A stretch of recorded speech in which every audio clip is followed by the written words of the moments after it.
Magandang araw po sa inyo.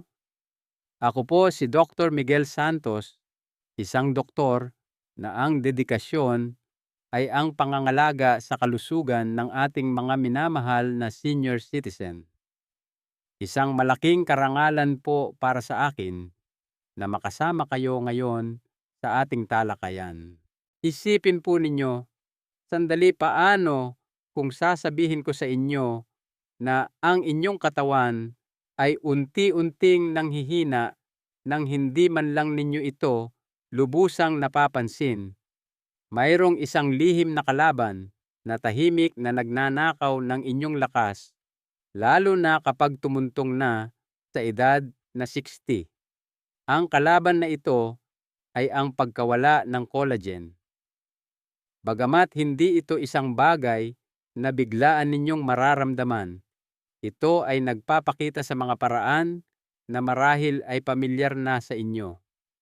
Ang mga sintomas na ito, tulad ng pangingilig o pamamanhid sa inyong mga kamay, paninigas ng mga tuhod at panghihina ng mga binti, ay hindi lamang basta mga palatandaan na kayo ay tumatanda. Sa halip, ang mga ito ay mga babala na nagsasabing mapanganib na ang kababaan ng level ng collagen sa inyong katawan. Ngayon, pag-usapan natin ang bahaging madalas ay hindi nababanggit. Kung kayo po ay 29 taong gulang, na posibleng nawala na sa inyo ang mahigit 30% ng inyong natural na collagen. Dahil dito, ang inyong mga kalamnan ay nagsisimulang lumit. Ang inyong mga kasukasuan ay nagsisimulang manigas at maging ang mga simpleng kilos tulad ng pagtayo o paglakad ay nagiging mas masakit kaysa dati. Ito po ang matinding katotohanan sa likod ng mga nararamdaman ninyong pananakit. Subalit narito po ang magandang balita. Mayroon kayong kakayahang lumaban at ang solusyon ay maaaring nasa loob na mismo ng inyong kusina. Sa ating talakayan ngayon, susuriin natin ang 8 gulay na mayaman sa mga sangkap na tumutulong sa pagbuo ng collagen. Ang mga gulay na ito ay magbibigay ng natural na suporta para sa inyong mga kasukasuan, kalamnan at mga ugat. Iranggo natin ang mga gulay na ito mula sa hindi gaanong epektibo hanggang sa pinaka-epektibo. At pagdating sa mga gulay na ito, ang ikatlong babanggitin natin ay isang tunay na powerhouse. Ipinakita sa mga pananaliksik na kaya nitong ayusin ang nasirang cartilago cartilage at bawasan ang pananakit ng ugat ng hanggang 40% sa loob lamang ng ilang linggo. Ngunit bago tayo magsimula, meron po akong isang katanungan para sa inyo. Ang nararamdaman ba ninyong pangingilig o panghihina ay mas madalas sa inyong mga kamay o sa inyong mga binti? At mula sa ang panig ng mundo po kayo nanonood? Mangyaring iwan ang inyong sagot sa comment section sa ibaba. Tinitiyak ko po sa inyo, babasahin namin ang bawat isa sa mga ito. Huwag din pong kalimutang mag-subscribe dahil karapatan ninyong maging malakas, matatag at puno ng kumpiyansa sa bawat araw ng inyong buhay. Ang 8 gulay na muling magpapasigla sa iyo oras na para magsimula. Ating isa-isahin ang mga gulay na magiging sandata ninyo laban sa panghihina. 8. Kinsay parsley. Ang maliit at berdeng halamang ito ay naglalaman ng mas maraming bitamina C at bitamina K sa bawat gramo kumpara sa halos anumang karaniwang gulay. Dahil dito, ito ay isang mahalagang kaagapay para sa sinumang lampas sa edad 60 na nakararanas ng paninigas ng kasukasuan, pangingilig ng mga kamay o panghihina ng mga binti. Bakit po ito mahalaga? Napakahalaga na makakuha tayo ng sapat na bitamina C dahil gaano man karami ang protina na inyong kainin, hindi makakabuo ng maayos na collagen ang inyong katawan kung wala itong sapat na bitamina C. Ang isang dakok lamang ng sariwang kinsay ay naglalaman na ng mas maraming bitamina C kaysa sa isang buong dalandan.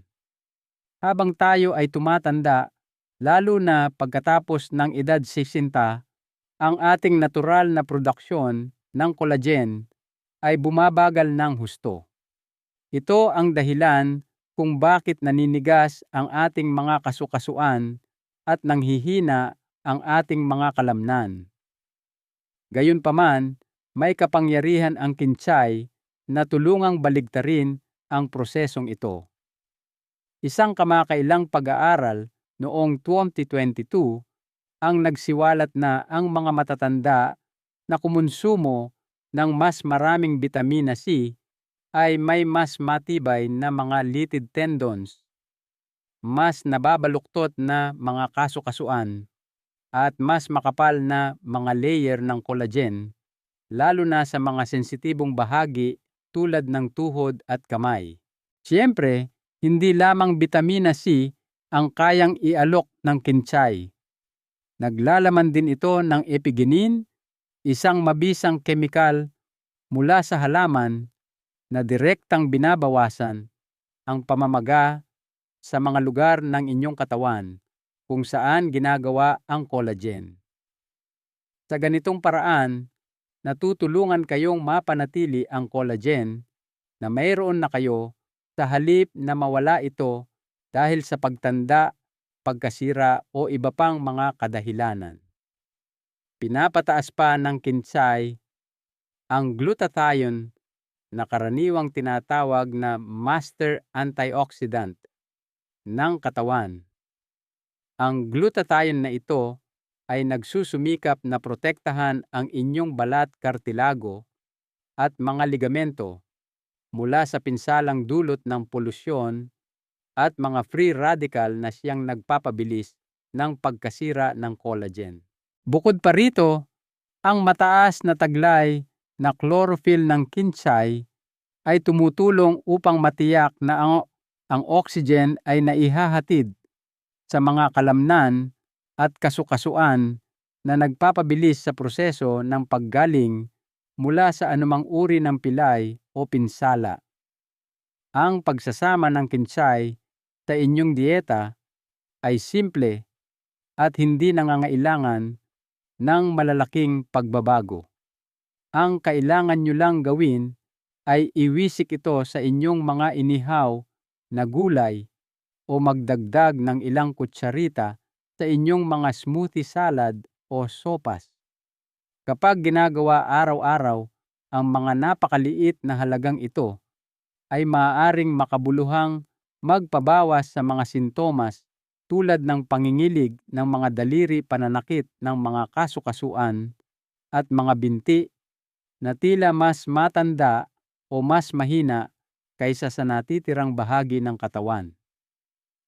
Huwag nating ituring ang kinsay bilang pampalamuti lamang. Isipin ninyo ito bilang isang gamot. Ito ay isa sa pinakamabisang halamang nagpapanumbalik ng collagen na matatagpuan mismo sa inyong kusina. 7. Asparagus.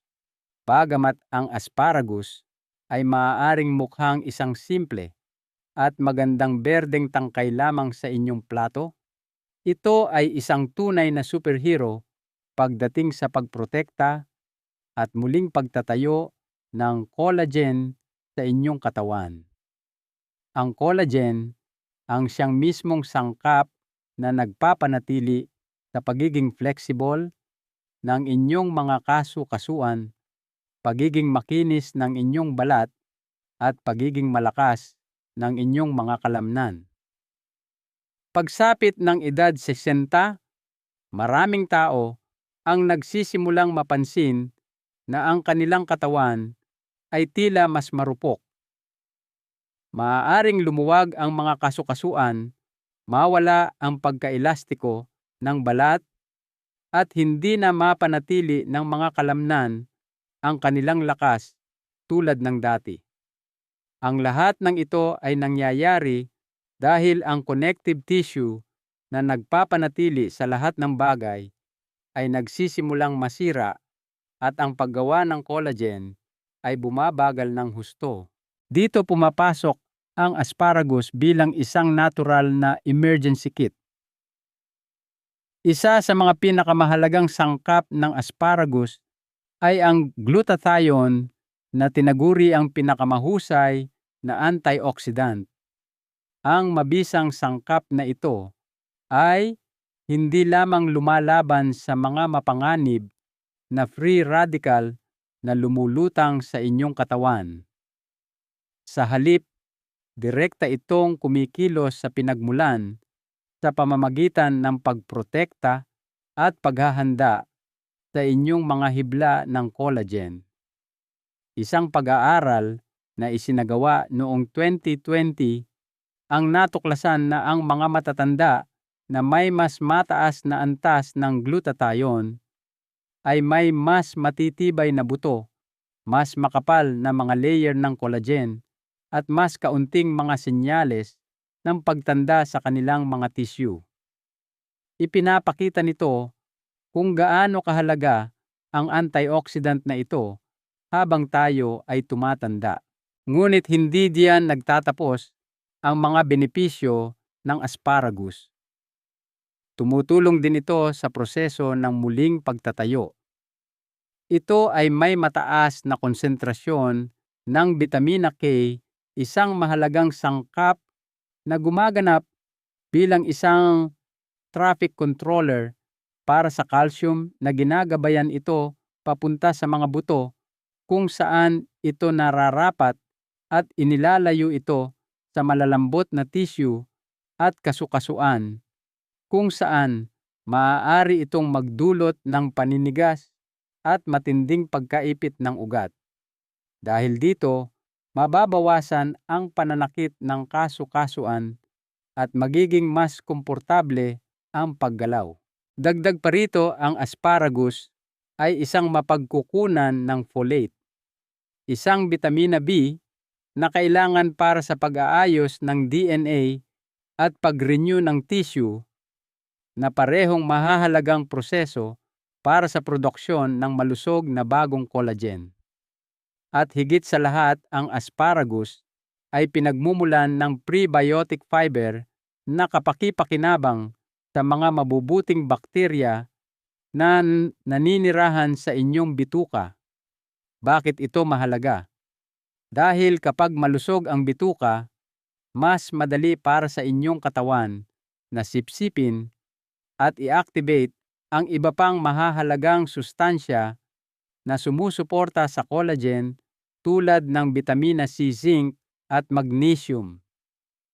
Sa madaling salita, ang asparagus ay isang sustansyang tahimik na gumagawa sa likod ng mga eksena upang ayusin ang arkitektura ng inyong katawan, palakasin ang inyong mga connective tissue at tulungan kayong gawin ang inyong pang-araw-araw na gawain ng may kaunting pananakit at mas madaling pagkilos.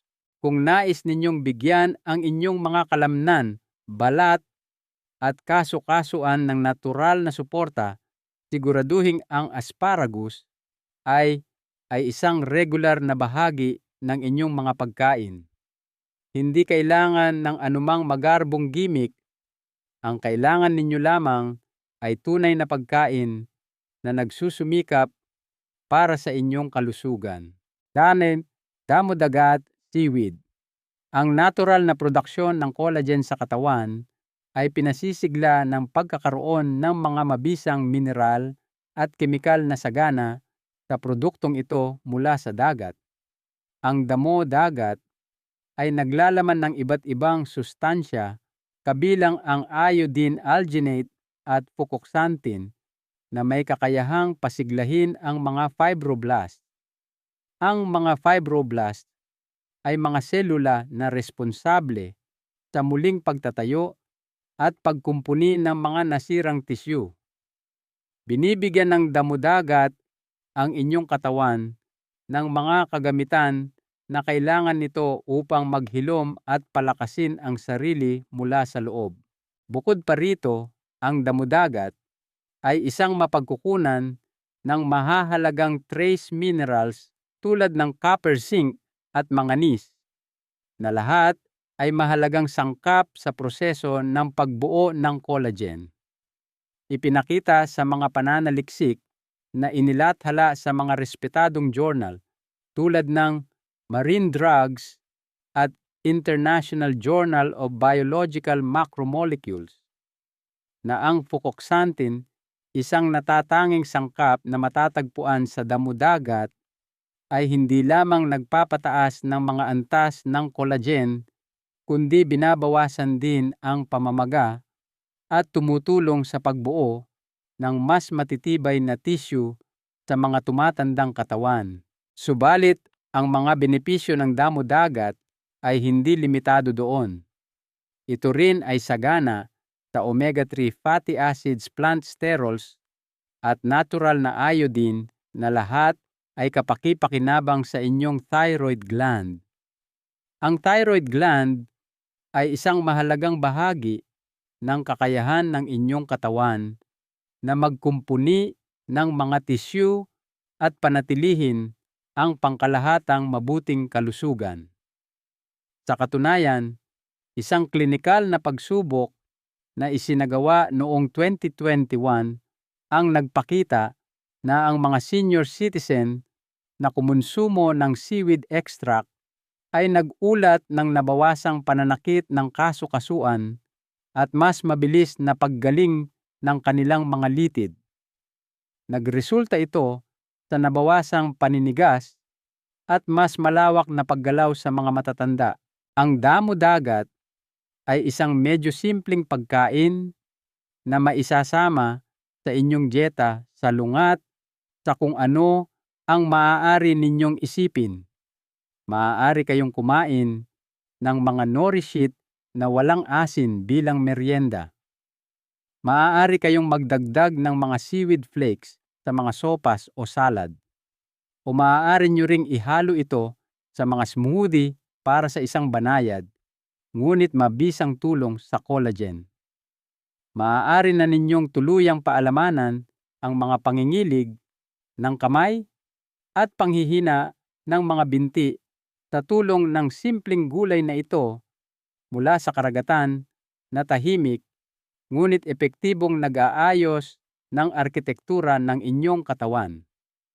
Ang damo-dagat ay isang mahalagang sangkap na dapat magkaroon sa inyong kusina at sa inyong kalusugan kung nais ninyong bigyan ang inyong katawan ng suporta na kailangan nito upang natural na maghilom at mapanatili ang isang komportableng paggalaw. 5. Beets. Kung madalas kayong makaranas ng pakiramdam ng kabigatan, pamamanhid o panlalamig sa inyong mga binti, ang beets ay maaaring ang solusyon na lihim na hinahangad ng inyong katawan. Sa kabila ng katotohanan na ang mga makukulay at makalupang gulay na ito ay minsan binabaliwala, nagtataglay sila ng napakalaking lakas pagdating sa pagpapanumbalik ng daloy ng dugo at muling pagtatayo ng collagen, dalawang mahahalagang sistema na may tendensiyang maging hindi gaanong epektibo pagkatapos ng edad 60. Ang mahinang sirkulasyon ay isang tusong salarin na nagiging sanhi ng pagkakait sa inyong mga tissue ng oxygen at sustansya na kailangan nila. Dahil dito bumabagal ang natural na paglikha ng collagen na responsable sa pagpapanatili ng pagiging flexible ng inyong mga kasukasuan at lakas ng inyong mga kalamnan. Isa sa mga bagay na nagpapaging espesyal sa beets ay ang mataas na nilalaman nitong nitrate. Ang nitrate na ito ay ginagawang nitric oxide ng inyong katawan, isang natural na kemikal na nagre-relax at nagbubukas ng mga daluyan ng dugo, kaya't pinapayagan ang dugong mayaman sa oxygen na bumabad sa inyong mga tissue. Isang pag-aaral na inilathala sa journal na Nutrients noong 2019 ang nagsabing ang araw-araw na pag-inom ng beetroot juice ay napatunayang nagpapabuti sa daloy ng dugo sa mga binti ng 21%. Nakatulong ito sa mga senior citizen na mapabuti ang kanilang tibay sa paglalakad at maging sa pag-activate ng kalamnan sa kanilang mga hita quadriceps. Sa kabilang banda, ang beets ay nag-aalok ng iba't ibang potensyal na benepisyo. Naglalaman din sila ng betanin, isang mabisang antioxidant na may kakayahang labanan ang oxidative stress, ang proseso na nagdudulot ng pagkasira ng collagen at nagpapabilis ng proseso ng pagtanda. Bukod pa rito, ang beets ay isang mahusay na mapagkukunan ng folate, isang bitamina B na kailangan para sa pagkumpuni ng tissue at proteksyon ng collagen. Gumagana ang folate sa pamamagitan ng pagbabawas ng mga mapaminsalang epekto ng homocysteine, isang amino acid na nauugnay sa pamamaga at nagdudulot ng pinsala sa tissue. Ang dieta na may kasamang beets ay hindi lamang simple kundi masarap din. Ang beets ay maaaring ihawin upang lumabas ang kanilang natural na tamis, i-steam upang mapanatili ang kanilang mga sustansya o i-juice para sa isang mabilis at mabisang boost. Gayunpaman, mahalagang tandaan na ang pagpapakulo ng beets ay maaaring mag-alis ng mga mahahalagang sustansyang iyon. Kaya mas mainam na iwasan ang paraang iyon. Kung sawa na kayo sa pagkakaroon ng mabibigat at mahihinang binti at naghahanap na maibalik ang inyong lakas at sigla, ang beets ay maaaring ang lihim na sandata na inyong hinahanap. Oras na para bigyan ng pagkakataon ang makulay na gulay na ito na gawin ang kanyang mahika at tulungan kayong muling makalakad ng komportable sa araw-araw. Bago tayo magpatuloy sa pinakasentro ng ating usapan, kung nakakaranas kayo ng pangingilig sa inyong mga kamay o panghihina ng mga binti, huwag na po kayong mag-atubiling kumilos. Maaaring isama ang isa sa mga gulay na ito na mayaman sa collagen sa inyong susunod na pagkain. Halimbawa, maaari kayong magdagdag ng isang dakok ng espinaka sa inyong smoothie o maghain ng ilang inihaw na beets kasama ng inyong hapunan. Ang mga ganitong maliliit na pagbabago ay maaaring magkaroon ng malaking epekto sa paglipas ng panahon. Magpapasalamat po ako kung mag-iiwan kayo ng isang maikling oo sa comment section kung nakakatulong sa inyo ang bahaging ito. Labis kong pinasasalamatan ang bawat mensahe dahil nagbibigay daan ito sa akin na gumawa ng mga video na tunay na sumusuporta sa inyong paglalakbay tungo sa mas mabuting kalusugan. 4. Broccoli ang sangkap na kilala bilang sulforapine na gumagana tulad ng isang switch para i-activate ang natural na mga repair genes ng inyong katawan, ang siyang nagbibigay sa broccoli ng kanyang natatangi at kamangha-manghang mga katangian. Pinoprotektahan nito ang mga fibroblast, ang mga selula na responsable sa produksyon ng collagen, at pinapabilis nito ang proseso ng paghilom ng kartilago. Isang pag-aaral na isinagawa noong 2020 at inilathala sa Journal of Cellular Physiology ang natuklasan na ang sulforaphane ay may kakayahang aktibong pasiglahin ang paghilom ng kartilago. Ito ay isang bagay na lubhang kailangan ng mga senior citizen upang patuloy na makagalaw ng walang nararamdamang sakit. Ngunit simula pa lamang iyan.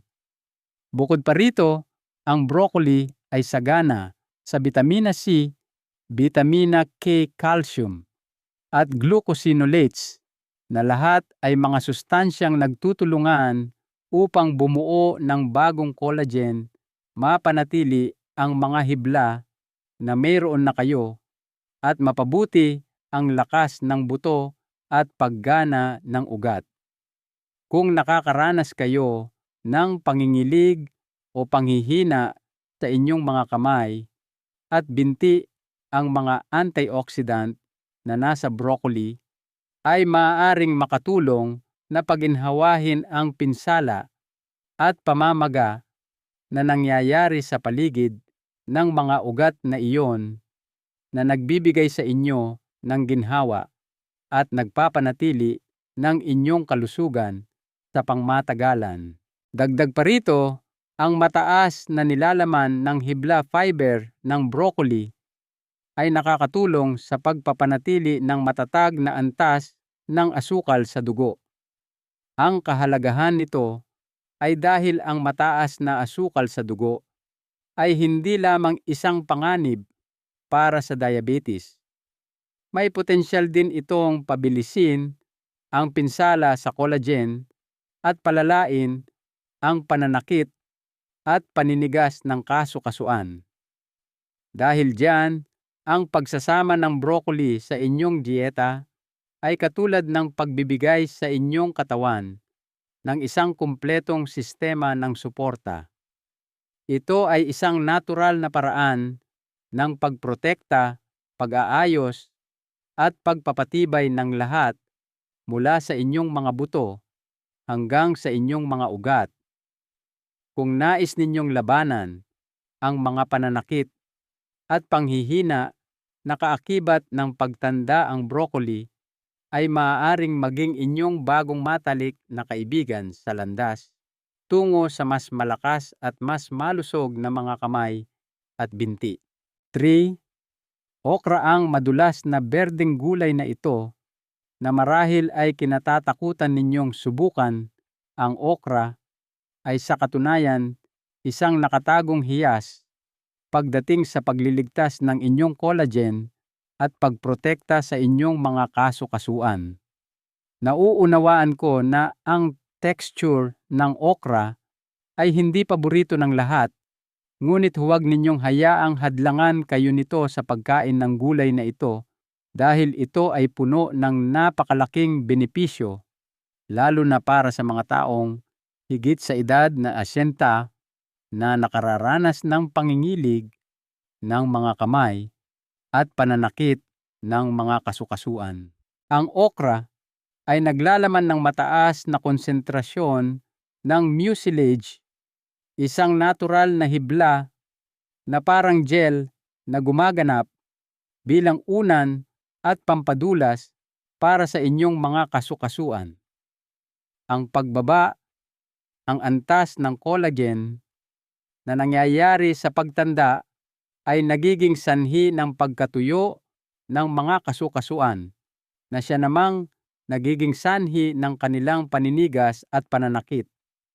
Dahil sa kakayahan nitong muling buuin ang unan na iyon, nakakatulong ang okra na bawasan ang pamamaga at pag-aanin ang paninigas. Ngunit mayroon pang iba. Ang pectin polyphenols at isang bihirang molekula na kilala bilang rhamnogalacturonan ay matatagpuan lahat sa okra.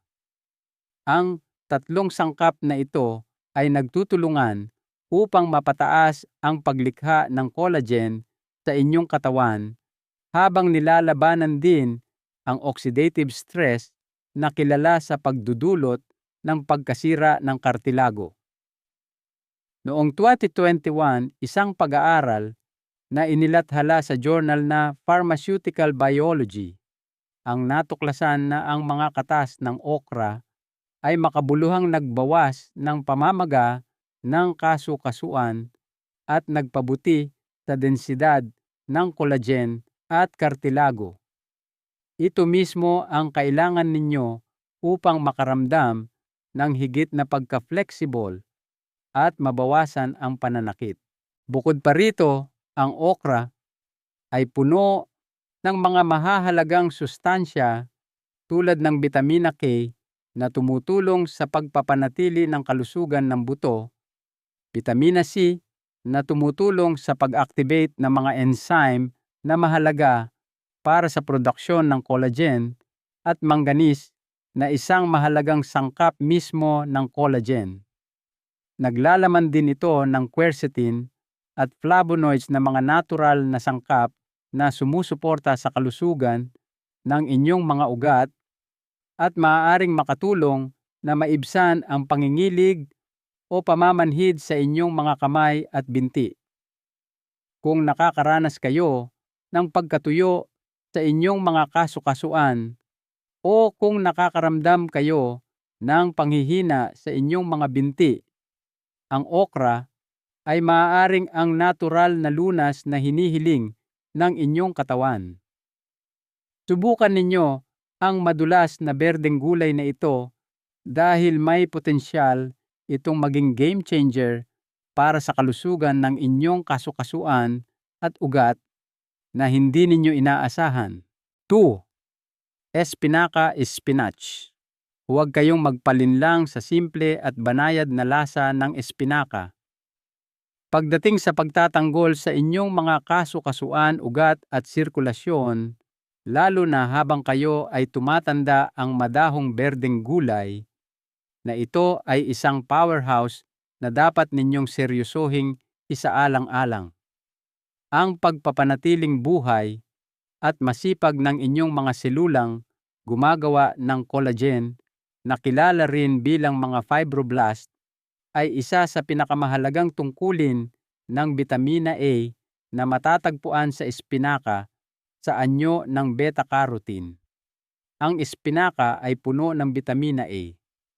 Kung wala ang mga selulang ito, hindi makakagawa o makakapag-ayos ng collagen ang inyong katawan sa isang mahusay na paraan. Dahil dito, naninigas ang inyong mga kasu-kasuan, nawawala ang pagka-elastiko ng inyong balat at lalong lumalala ang pangingilig na nararanasan na ninyo sa inyong mga kamay at binti.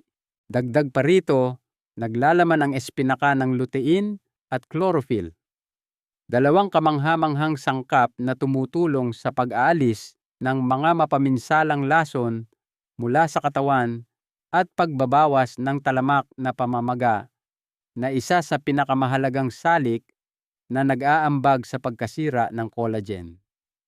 Sa kabilang banda, mayroong isang bagay na hindi alam ng maraming tao.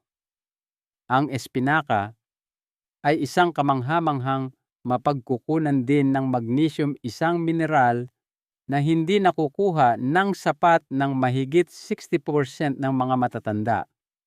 Ang magnesium ay lubhang kailangan para sa wastong paggana ng mga kalamnan, paghahatid ng mga nerve impulses at mga activated enzymes na kailangan ng inyong katawan upang makagawa ng collagen.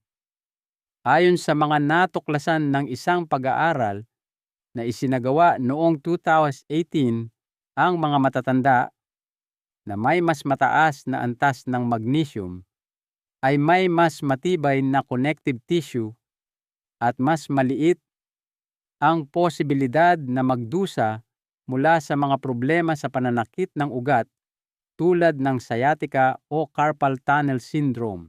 At kung sakaling nahihirapan kayo sa paninigas ng mga daliri, panghihina ng mga binti, o patuloy na pakiramdam ng parang tinutusok ng karayom, narito rin ang espinaca para sa inyo. Naglalaman ito ng mga natural na nitrate na nagpapabuti sa daloy ng dugo sa mga lugar ng katawan na mahirap maaabot tulad ng mga daliri-daliri sa paa at tuhod. Bilang resulta, hindi lamang nababawasan ang paninigas, kundi napapabilis din ang proseso ng paghilom at napapawi ang pananakit ng ugat.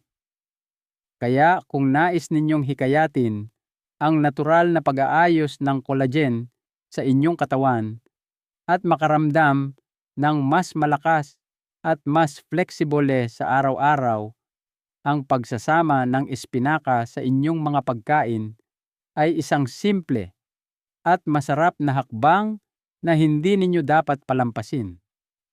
Ito ay tulad ng isang sistema ng suporta na kailangan ng inyong katawan habang ito ay tumatanda, mapagkumbaba at tahimik, ngunit nagtataglay ng hindi kapani-paniwalang lakas. 1. Pulang bell pepper at sal.